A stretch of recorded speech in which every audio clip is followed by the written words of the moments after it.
Siloam's water. On the street one Sabbath day, Jesus and the disciples came across a beggar who had been blind from birth. They asked Jesus, "Why did this happen to him? Was it because his parents sinned, or he did?" Jesus replied, "Neither he nor his parents are to blame. You are making a false assumption. Instead, simply do what God asks of us, day or night, and remember, I am the light of the world, so it will never be dark whilst I am here."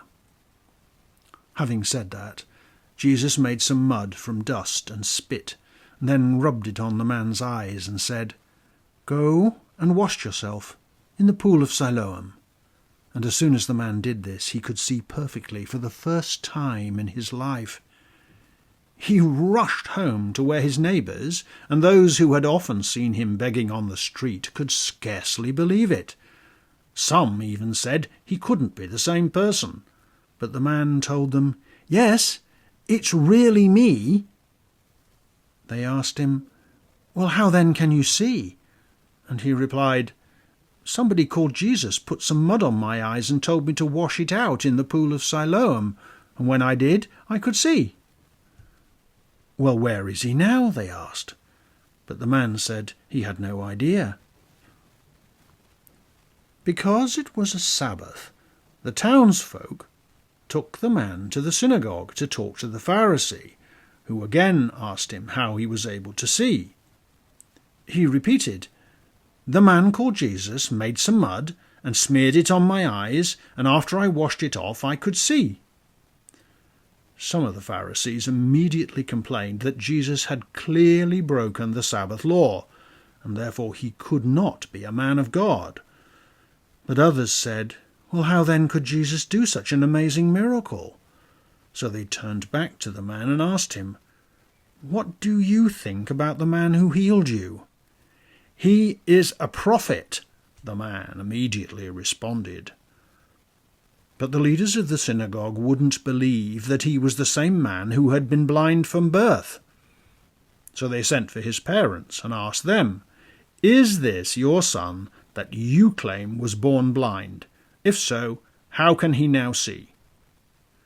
His parents, who were intimidated by the Jewish leaders, replied, "We know he is our son, and that he was born blind. But we have no idea how he gained his sight, nor who did this. You should ask him. He's old enough to answer for himself."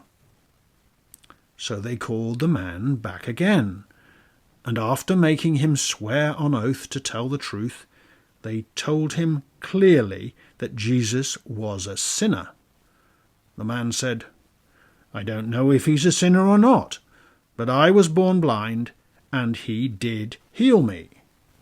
The Jewish leaders asked him again how he did it, and the man got annoyed. "Why do you keep asking me how he did it? I have already told you. Do you want to be his followers too?" At this, the religious leaders shouted insults at the man, saying, "No one knows where Jesus comes from, and you are obviously one of his followers, whilst we are the true followers of Moses." "That is very strange," said the man. "You know Jesus healed me. You know it is a great miracle, and that such things only come from God, and that Jesus must therefore have come from heaven. Why then do you persist in saying you don't know where he comes from?" The religious leaders were now even more indignant that a former beggar should be lecturing them. "How dare you try and teach us anything?" they said. "Get out, and don't ever come back. You are clearly a sinner from birth." And they threw the man out of the synagogue. Jesus heard what had happened, and went to find the man. He asked him if he had faith in the Son of Man, and he replied, "If you tell me who he is, I will." And Jesus replied, "I am he. Right here, in front of your eyes. You are talking to him." And the man fell at Jesus' feet in praise and worship. Jesus told the crowd, "I have come so that all who are blind may see." and conversely, all who claim they can see will be shown to be blind. The Pharisees, on overhearing this, said, "Are you calling us blind?" Jesus replied, "If you were, I would give you sight. But because you claim to see all truth, you remain in your self-imposed blindness." The love of God for blameless generations in a world born blind, revealed in Sabbath mud and spit, and Siloam's silent waters. But none so blind as those who will not see.